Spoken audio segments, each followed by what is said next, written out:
So we're being recorded now. Okay, good. That's in the right location. Screen is being shared. I think we're good to go here. Now let's bring up. So today's topic is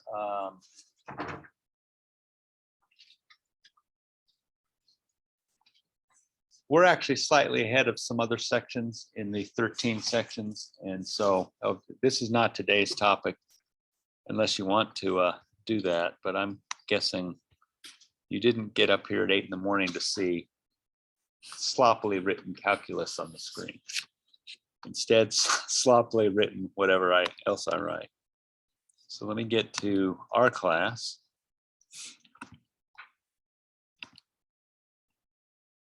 Oh, I just noticed that. I have that written as computational thinning. Nobody's commented on that. That's pretty funny. And not that you all would comment, but the author team. Okay, so there it is. Oh, the internet's running kind of slow today.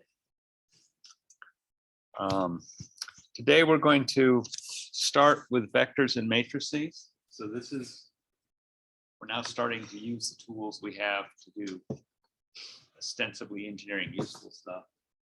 And then we're going to revisit files on Friday. And the only thing we're going to revisit on Friday is how to access files off of a server automatically. Because we're ahead of the other sections, lesson 7.1 will be a simple lab and simple. Maybe there won't even be a lab or exercise. I'll see how Josh can manage changes in focus.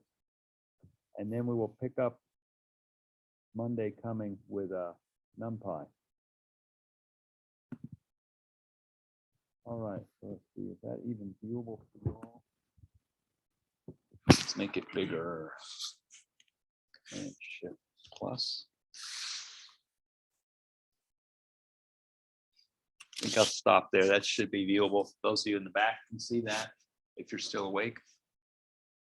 So we're going to look at vectors and matrices, and in this particular part, being interpreted as lists. When we get into NumPy, NumPy actually uses the array package to manage vectors and matrices. A lot of what we're going to do today, when we get to NumPy, you'll see what to you is a simpler way to do it because it involves less interaction in creating things. But I think it's valuable to start with it in very primitive Python.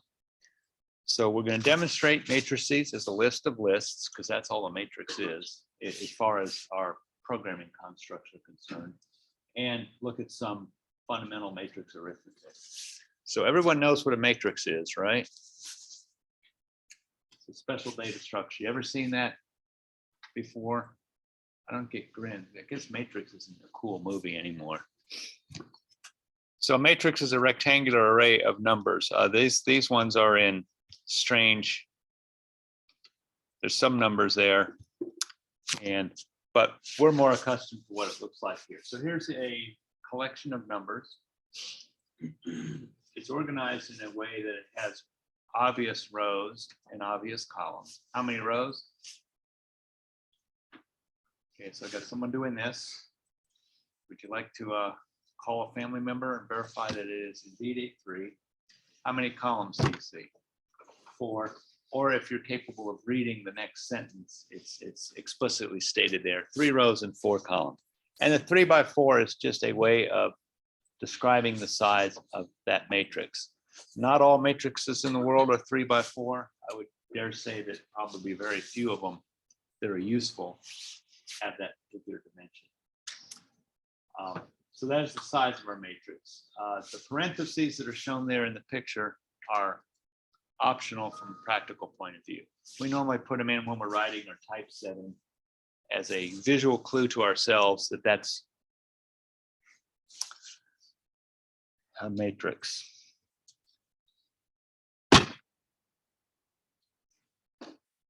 And hopefully, well, that worked. Okay. Remember to beat the screen next time that happens. When we're discussing matrices, we often need to refer to specific numbers in the matrix. To refer to a specific element of a matrix, we generally use the designation row number, column number. So for example, if the name of that matrix that I just scrolled up off the screen that nobody can see anymore, let's say the matrix name is, pick a name, call it A, for lack of a better name. Capital A would be the matrix name, lowercase a would be the name of individual elements. The element in the upper left-hand corner would be A1, 1, and that would correspond to row 1, column 1 of the matrix, and it would have a value of 1. Good.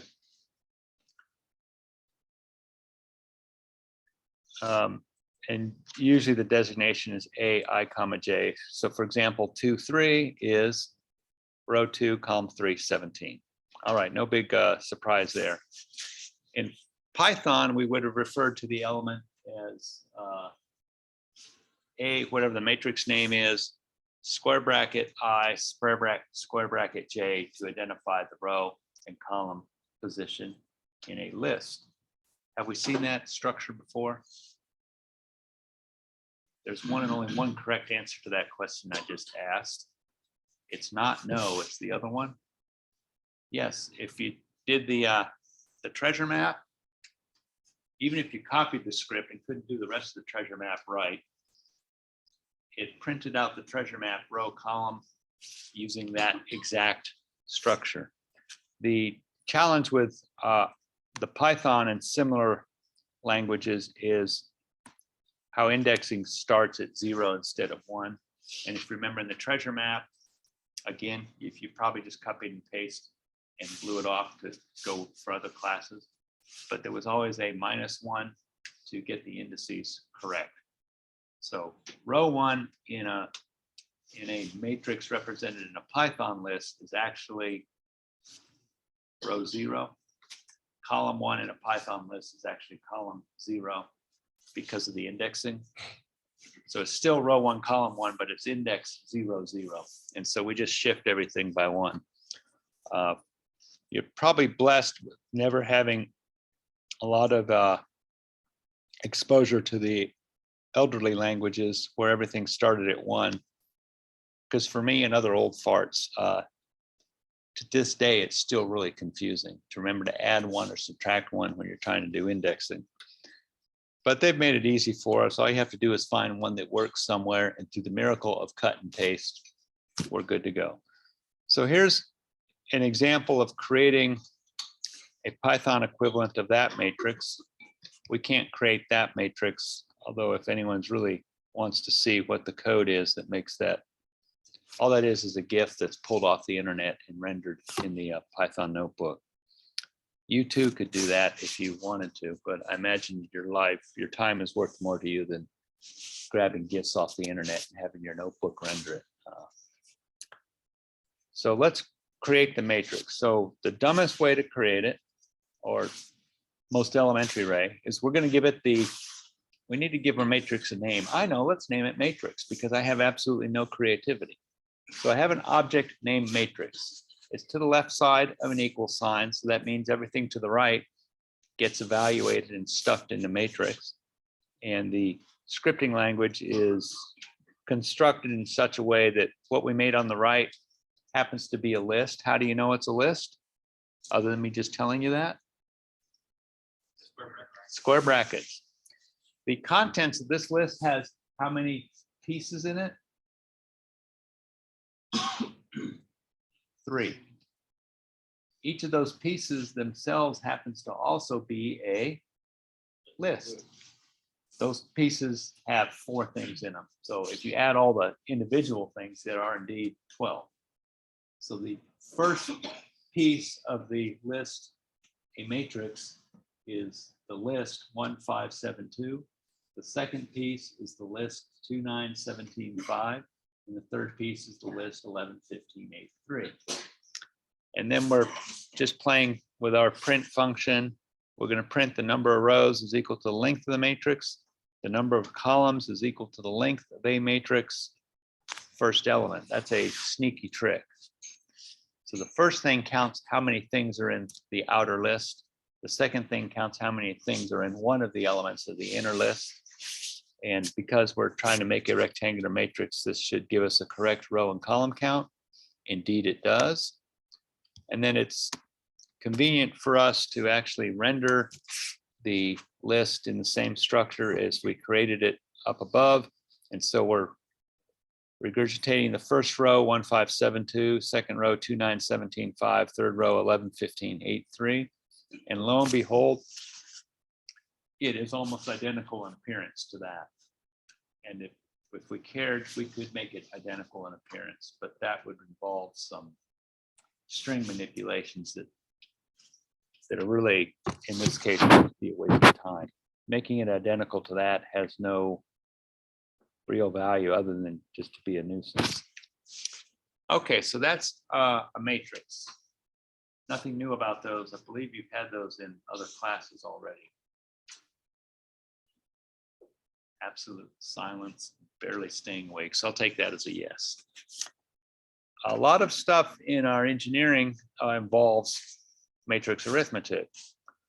A lot of, if you are actual freshmen instead of like your third year freshman, at some point you'll be dealing with simultaneous systems of equations, and through some manipulation, we can convert them to a vector matrix representation, and we use all sorts of cool things to solve them. And in my day, the cool things were actually having to do it. Nowadays, they got calculators that if you enter the structure correctly, it does all the work for you. It's no different than doing it by hand. It's just way faster, less error prone. So for example, let's consider this two equation system. I don't know what physical thing it represents. It's just two equation system. So our first equation is 2x1 plus 3x2 equals 8. Our second equation, 4x1 minus 3x2 equals -2. And when we talk about linear systems, our goal is to usually find the value of x1 and x2 that makes both those true at the same time. For example, if x1 was a 4 and x2 was a 0, we certainly can satisfy the first equation because 2 times 4 is 8, even in this universe. And if x2 was 2/3, x1 was 0 in the second equation, we could certainly satisfy the second equation, but those two solutions don't satisfy them both at the same time. That would be bad, and we would have to consider changing to a business major if that's the best we could do. So we can represent that system of equations by vectors and matrices. It's usually called vector matrix form or matrix vector form, depending on the context of where you read it. So when you see those two words together, often hyphenated, what they mean is they've taken a system of equations and they've thrown out the plus and minus signs and just kept the important features, which are the values of the coefficients and the values of the right-hand side. So you just heard me say, we just threw away plus and minus signs and maintain the important features. Which computational thinking aspect is that? It begins with the letter A. Abstraction. Yeah, so this is an abstraction of this way of writing things, which itself is an abstraction of higher level thinking. So we could replace that with a matrix A, which contains a 2, a 3, a 4, and a -3.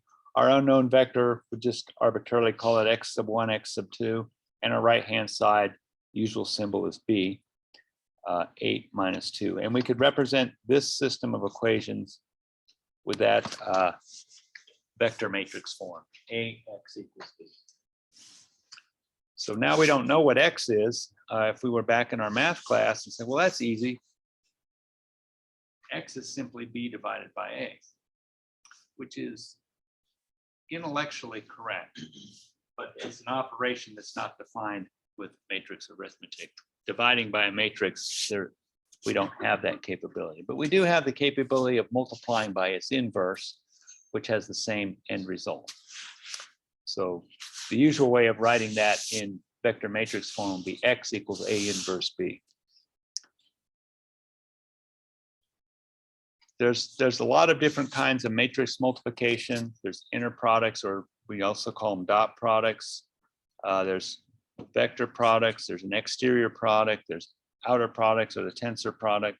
And there's quite a few more, because once you get more than one dimension, you can make up all sorts of cool arithmetic for the purposes of justifying the maintenance of the math department in their fancy old building, which doesn't have any electronics, any whiteboards, it's just a cloud of chalk. Anyone ever been in that building?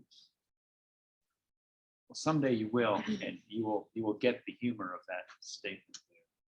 You walk into these rooms, it's like going back into the 18th century.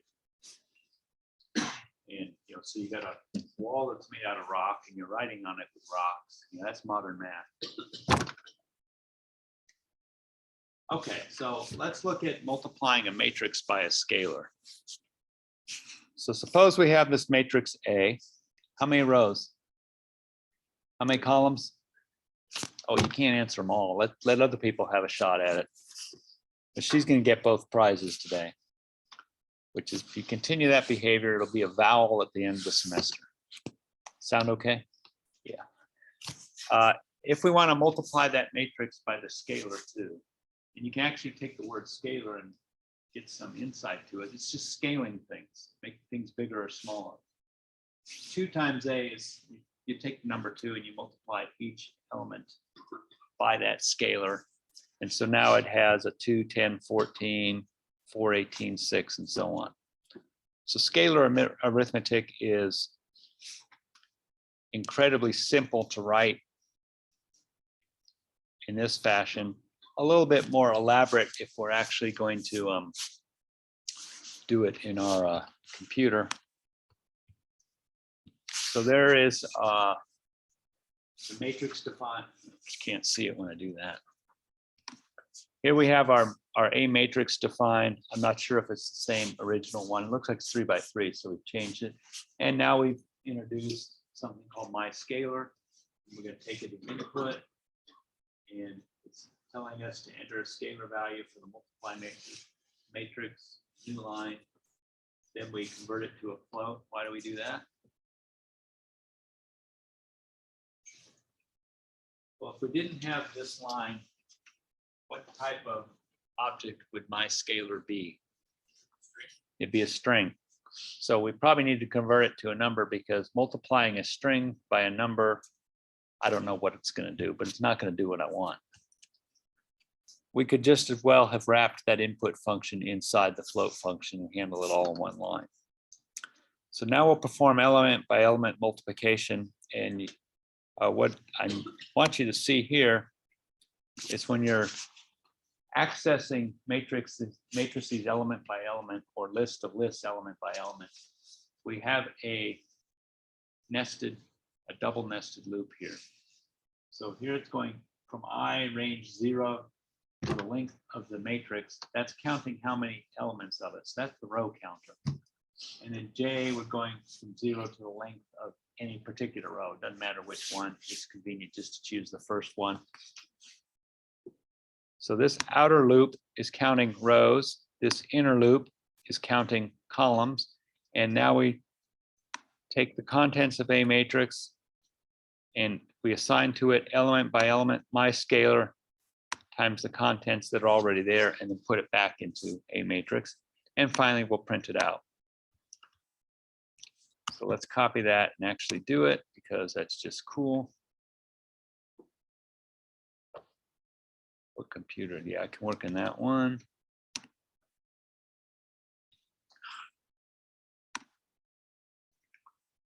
Possibly in my lifetime.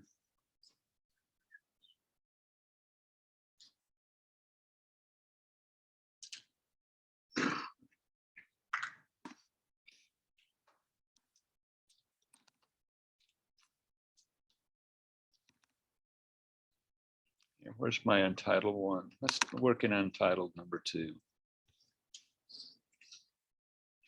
Actually, I think I'll make a new untitled.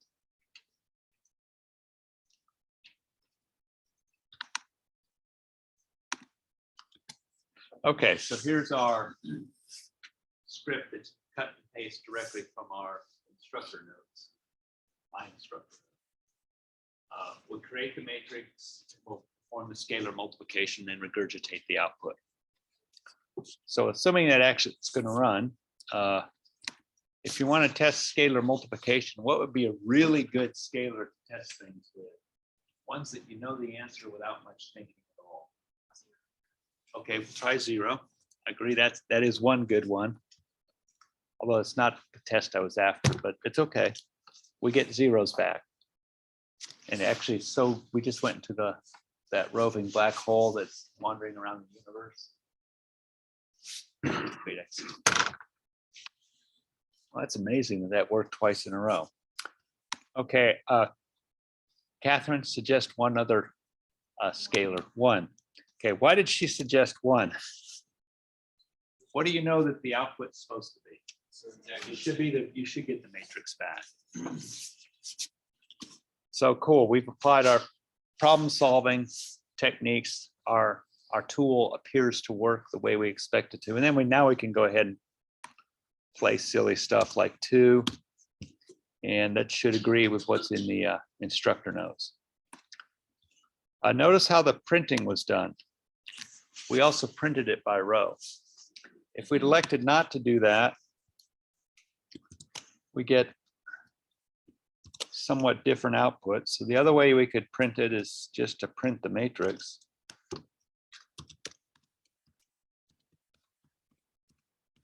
And if I recall, it will print it as a single list. And so we'll get those blocks. I'll just show you. So go ahead and do the 2. And it does it like that. That's every bit the same list as we had before. But to us, that's hard to visually interpret as 3 rows and 3 columns. It is. I mean, that's how it's actually stored inside the machine anyway. It's just a long collection of variables. So next we'll look at addition and subtraction. So addition and subtraction are also element by element operations, and they're what you obviously think. The 2 matrices have to be the same size for addition and subtraction to make sense. If they're not the same size, we should test for that before we attempt addition and subtraction.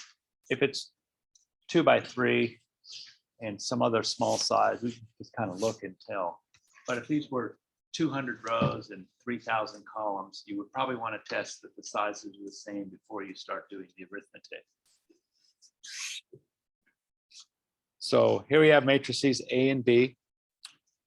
A is 1, 5, 7, 2, 9, 3. B is 3, minus 2, 1, and so forth. So if we add the 2 matrices, we take the element of the first matrix.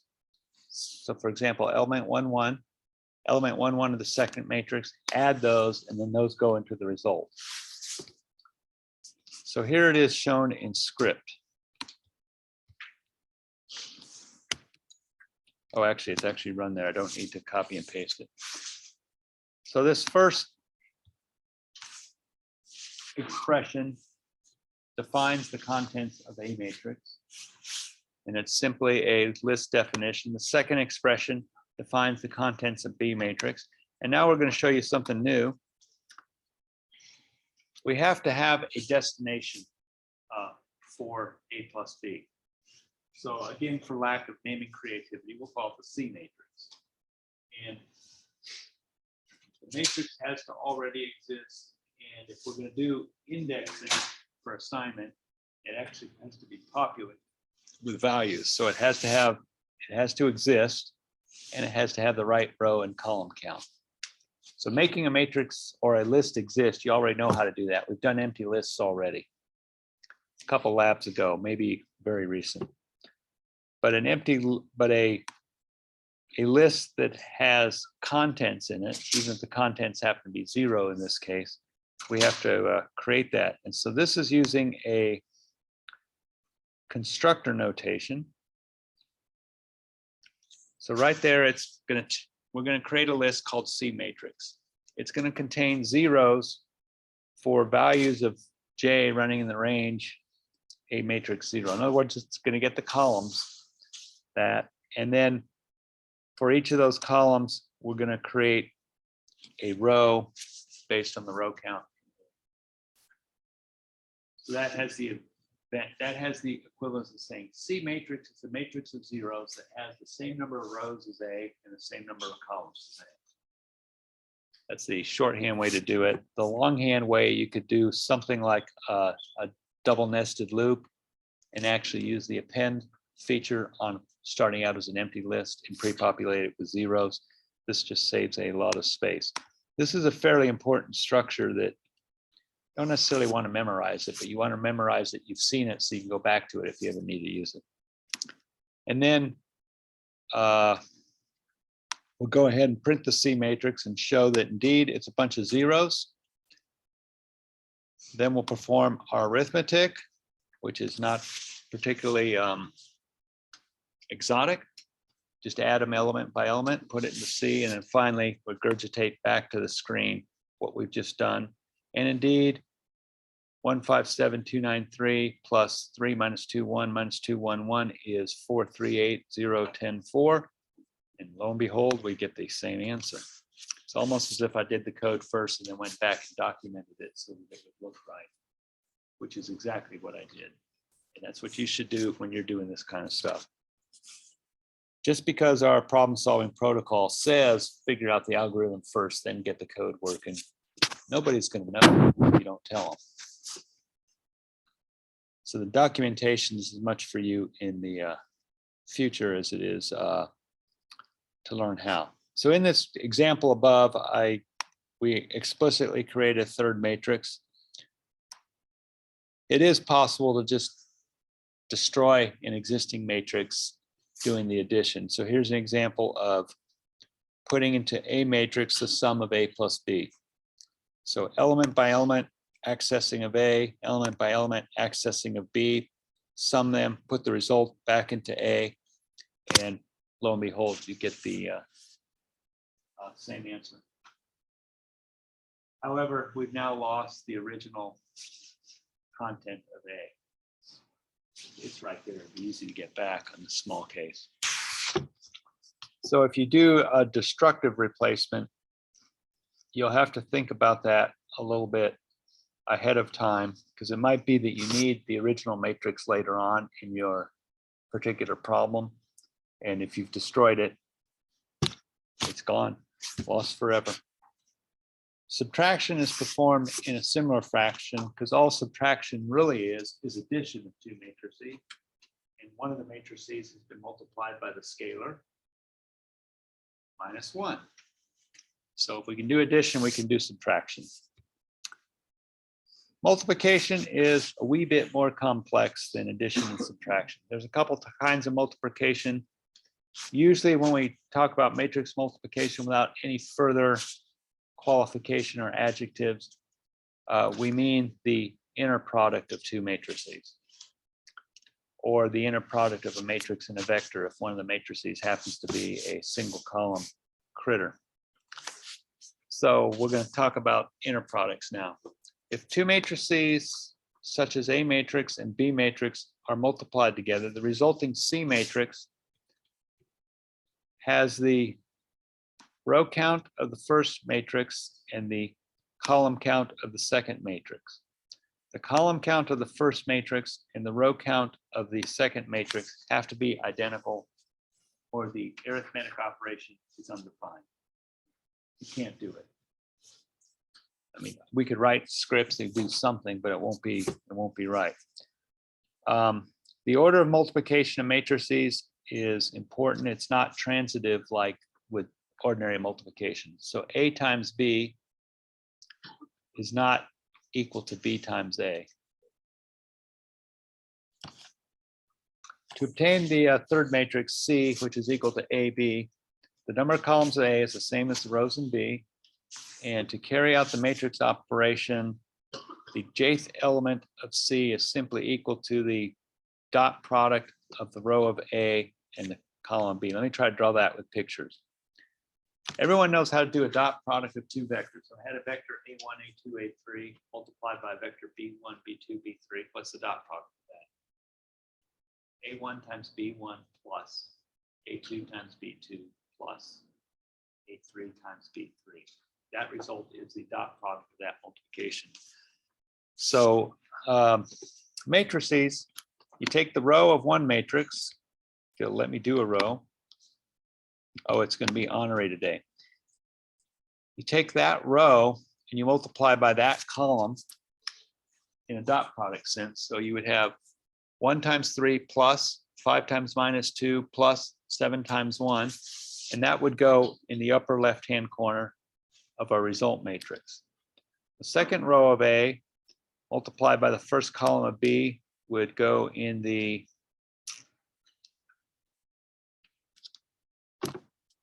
right here, lower left-hand corner. And similarly for the other two, first row, second column, second row, second column go in the resulting places.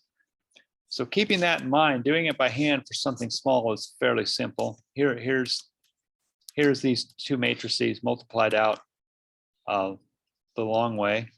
So C11 is 157 times 3 minus 2, 1, which happens to equal 0.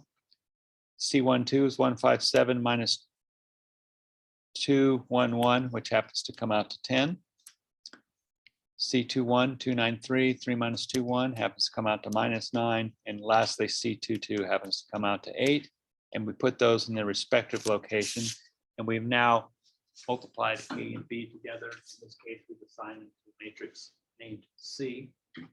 We did it in our scripting language. We could create a matrix named AB. We give it any name we want, except input, print, define, a few of the other reserved words. So in an algorithm sense, we really have to deal with three matrices. We have the two source matrices and the destination. We also have to manage element by element multiplication and be able to correctly sort through the rows and columns. So here's the process shown in its long, gory way for these two matrices. So we have our A matrix, which we've defined just the same way we've all done already. That's just a list of lists, nothing new there. Have our B matrix defined in the same way we did our other lists, nothing new there. We have to create a destination matrix. Now here's where we get a little bit interesting. We're going to get the column count from the row count of the B matrix, which happens to coincide to the number of things in the B matrix at the outer list level. And we get the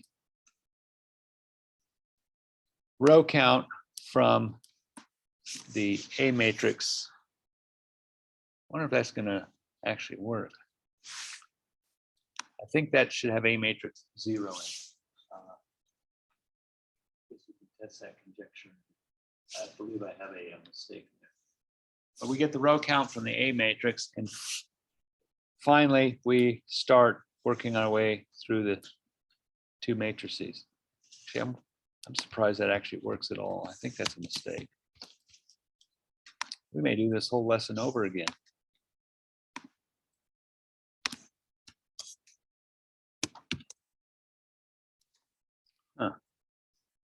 High in range length of A matrix.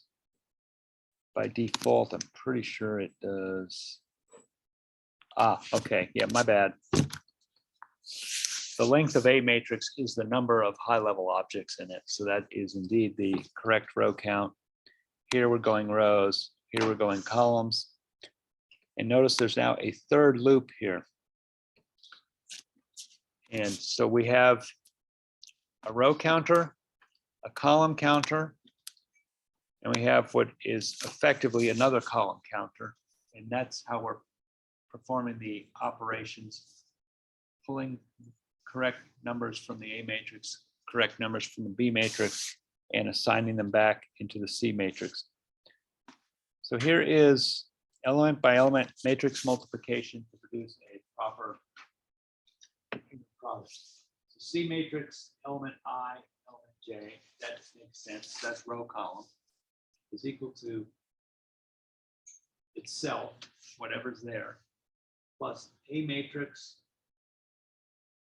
row I, column K from the third loop, times B matrix, row K, column J from the third loop.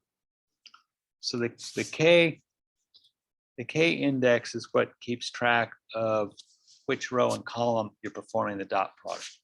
You could just as well create a function that dot products any two vectors for you and put that inside that double nested loop and accomplish the same thing. And then finally, we print back out our results. There's a very famous matrix whose identity is unknown called the identity matrix. And it's a matrix that when you multiply it, you multiply another matrix of the correct dimensions by the identity matrix, you get the matrix back. It's the equivalent of 1 in scalar space. So identity matrix is just a matrix, main diagonal 1s, everything else is 0. And usually we don't bother to actually subscript the size, but here it's just being unnecessarily precise. So here's our A matrix. It's just another example.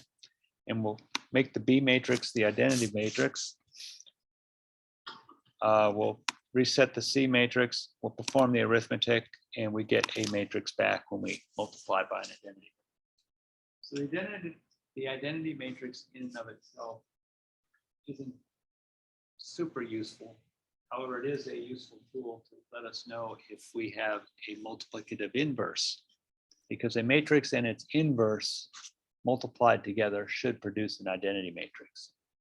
Or in scalar space, B divided by B equals 1, unless B is 0, in which case all bets are off. So many practical and theoretical operations, the concept of inverse is important. It's analogous to dividing by a matrix, so that's the real value of inverse for computational linear algebra. So let's go back to our original equation, AX equals B. We know in our hearts that we would like to write X is equal to B over A, but that's not defined. But if we had the inverse of A, if we had the matrix that when you multiplied it by A produced the identity matrix, that would have the same effect as if we multiplied that the B by that same inverse, we would recover the values of X. So the inverse is a matrix by definition that when they're multiplied together produces an identity matrix. So here's an example. So if we had A as the matrix 2, 3, 4, minus 3, and A inverse is 1 over 6, 1 over 6, 2 over 9, minus 1 over 9, and multiplied those two together, we would indeed get an identity matrix back. The note is, I'm not actually showing you how to invert a matrix, but how to use an inverse. And it's not that it's a great secret, it's just it's elaborate. And we have like 6 minutes or so left. So let's test the conjecture. So I am stipulating those two matrices are inverses of each other. How do you know? One way is, well, he wouldn't get up in front of me and waste my morning telling me they're inverses if he was a liar. So it must be right. That's bad. That's a bad way to proceed in problem solving. Instead, let's just test the conjecture. We already know how. We multiply them together. The output should be the identity matrix. Good. And so here we have the A matrix. Here we have what we're calling our inverse, in this case, the B matrix. Here's where we preload the result matrix with a bunch of zeros. Here's the matrix multiplication. And I didn't retype any of that stuff. I just cut and pasted. And finally, we will write the results out. And let's just actually run it live instead of Memorex. Lo and behold, I actually didn't even do any rounding. That is a true inverse. Those are exact precision floats, 1, 0, 0, 1. The other thing we can consider is, what if the A matrix happens to be the 1 over 6, 1 over 6, 2 over 9, and the B matrix happens to be A? The easiest way to do that is this.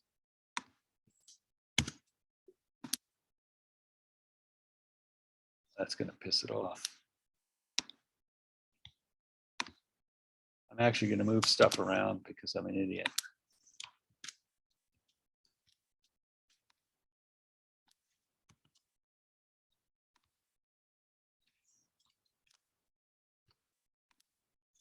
Okay, so now I've made the A matrix, the 1/6, the B matrix, what used to be the A matrix. We'll multiply those together. What should we get? Yeah, we should get the identity matrix. They are inverses of each other. That's an important thing to bear in mind. Lo and behold, yay, okay, cool, inverses. So if you were to have a lab assignment or a homework assignment that says, determine if something is an inverse, do you know how to do it now? Sure you do, because you just watched me do it. 6 minutes, so we will skip this, but here's a method of finding inverses. We can pick this up on Friday, because like I said, we're a little bit ahead. For the lab, you're going to need a couple of external files. So one of them is this one. I'm just going to click on it. Is that file? Now, all I did was click and render the file. Have I downloaded it yet? That'd be a no.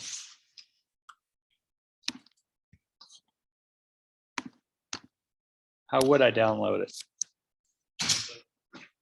Yeah, I would choose right click, save link as, and put it somewhere.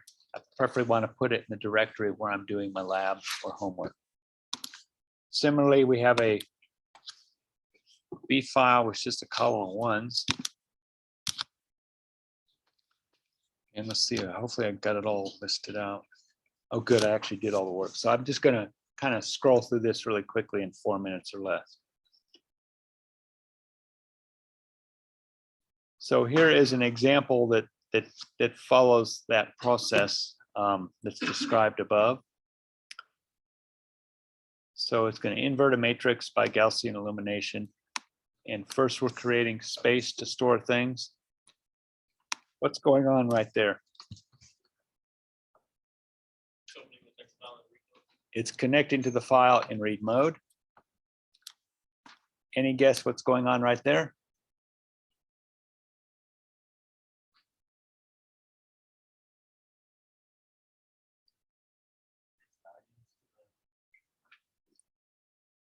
Close. It's actually reading it line by line and populating the matrix line by line.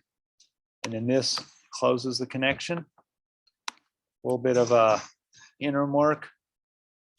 And now we get our B, a few other things. And somewhere I read in the B matrix.